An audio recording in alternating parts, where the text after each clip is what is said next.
যার metabolic age বেশি তার মেটাবলিজমের হার তুলনামূলকভাবে কম। খুব সহজ করে বললে তার দেহে ক্যালোরি পোড়ানোর হার কম। আর তাই বয়সের জন্য স্বাভাবিক পরিমাণ খাবার গ্রহণ করলেও দেহে মেদ জমার প্রবণতা থাকে। ভুঁড়ি বেড়ে যাওয়া মেটাবলিক বয়স বাড়ার লক্ষণ। যদি এমনটা হয় যে ক্লান্তি আপনার নিত্যসঙ্গী, তাহলে বুঝবেন আপনার মেটাবলিক এজ অনেকটাই বেশি। এই এজ বাড়লে আপনি যত খাবার খাবেন তা থেকে দেহের জন্য প্রয়োজনীয় শক্তি উৎপাদনের কাজটাই ধীর হয়ে যাবে। আর এমন অবস্থায় প্রায়ই অবসন্ন অনুভূত হয়, কাজকর্মে হারায় স্বাভাবিক উদ্যম।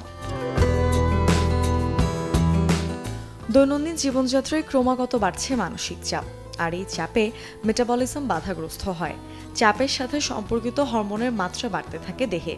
তাই আপনি যদি খুব বেশি মানসিক চাপ অনুভব করেন, ধরে নিতে পারেন আপনার মেটাবলিক এজ অনেকটাই বেশি।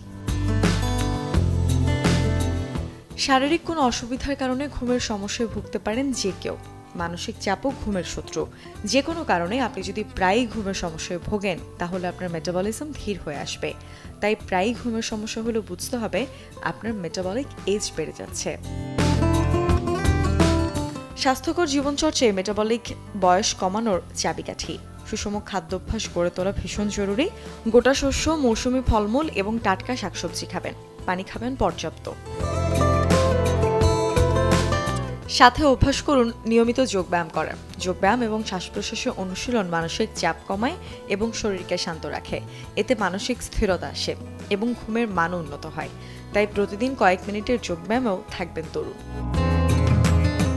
Desk report, channel 24।